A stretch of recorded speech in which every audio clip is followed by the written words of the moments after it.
I want to talk about something today that almost everyone knows, but almost nobody truly understands. And I promise you, if you watch this video until the end, you will see a dynamic in relationships that you may have felt your whole life, but never been able to name this clearly. Do you recognize yourself here? You met someone. There was attraction, interest, maybe even the feeling. This could be something. And then you started giving. You reached out.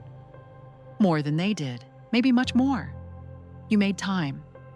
Always. Even when it was inconvenient. You found everything they said wonderful, everything they did, everything they were. You adjusted yourself, held back your opinion, put your own needs last. And at some point, you waited for a message, for a sign, for anything that would tell you, yes, I choose you too. But it didn't come, or not the way you needed it to. And the less that came, the more you gave.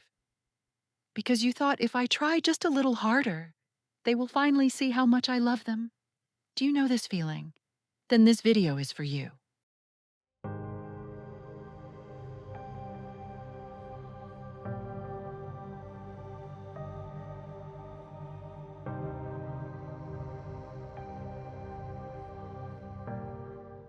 What is really happening in this moment? Many people in these moments believe, I simply love too much. I am too sensitive. I am too intense. But that is not true. You are not loving too much. You are loving unprotected. And that is a crucial difference. Because in the moment, when your emotional state begins to act from fear, fear of losing the other person, fear of not being enough, fear of being alone again, in exactly that moment, you leave yourself behind. Your ego state, the part of you that carries your self-worth, goes quiet. And your mind state, which would normally say, look at what is actually happening here, gets drowned out by the fear. What remains is a person who gives and gives and gives, in the hope that giving will eventually create love in return. But love does not work that way. Why giving more often creates less closeness? The more you give without it being reciprocated, the more the other person senses an energy that is difficult to name. No accusation, no drama, no loud demand, but something. A quiet heaviness, an invisible expectation, a pressure that builds without anyone having said a word. And exactly that makes people pull back inside, not because you are wrong, not because you are too much, but because your inner state becomes perceptible. Relationships do not work only through words. They work through states. And the state that arises when we lose ourselves is not a state that attracts love. It is a state of neediness. And neediness, and I have to be honest here, does not create love in the other person. It creates responsibility. And nobody wants to be permanently responsible for another person's sense of self-worth. Now, we turn the mirror around. And here is where it gets interesting. I want to ask you something now. This question might surprise you. Have you yourself ever met someone who obviously wanted more than you did? Someone who reached out constantly, who was always available, who found everything you said wonderful, who tried incredibly hard, and who you still, at some point, kept at an inner distance? Not because this person was bad, not because they didn't interest you, but because something in you sensed the balance here is off. Someone is losing themselves. I am being needed here, but not truly seen. And maybe you even felt a little guilty about it, because this person was so kind, so attentive, so devoted. And yet, something in you pulled back.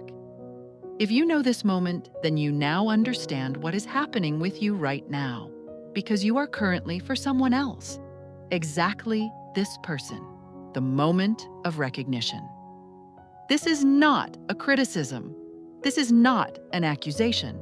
This is insight, because exactly this pattern has a name. I love you when you don't love me. I don't love you when you do. That sounds like a paradox, but it is very real psychology. Our system does not always search for what is good for us. It searches for what is familiar. If we learned early that love comes with uncertainty, that closeness has to be fought for, that attention has to be earned, then exactly that later feels like love.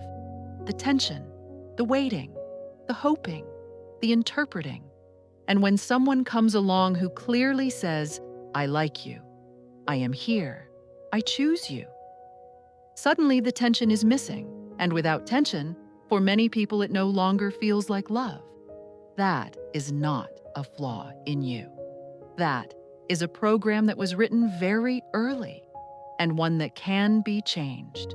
What this has to do with your inner system. Your emotional state has linked tension with the feeling of love.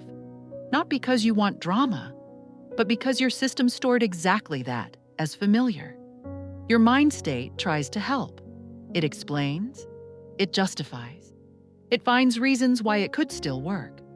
And your ego state, which would actually be your foundation, is in these moments barely audible. It would say, you deserve to be chosen, without giving yourself up for it, without fighting, without waiting.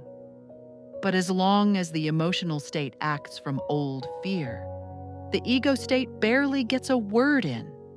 What can actually change? Real change does not begin with finding a different person. It begins with recognizing this pattern. In the moment when you see I am seeking tension because my system learned that tension is love. In the moment when you understand I give too much because I believe that giving creates love. In the moment when you feel I am losing myself, and that does not make me more attractive. It makes me less visible. Exactly in that moment, something new becomes possible. Not immediately, not through a single decision, but through new experiences, through new questions, through the courage to stay with yourself, even when the other person is not yet clear. One final thought. Perhaps healthy love feels unfamiliar at first. Not because it is wrong, but because your heart has learned something different until now. Perhaps reliability feels boring. Perhaps clarity feels strange. Perhaps someone who is truly there feels too simple to be real. That is not a sign that something is wrong with you. That is a sign that your system is still learning what real love actually is. And perhaps exactly this unfamiliar feeling, this quiet, reliable warmth, is the beginning of a love that does not exhaust you, but carries you. If this video touched something in you, leave a comment below, even just one word. Because the people who have watched this until the end are rarely the ones who speak the loudest. But what they feel is worth being heard. Subscribe to this channel if you want to understand more deeply how your inner system shapes your relationships. Every video here is an invitation to see yourself more clearly, not to become someone else, but to remain more truly yourself. I will see you in the next video.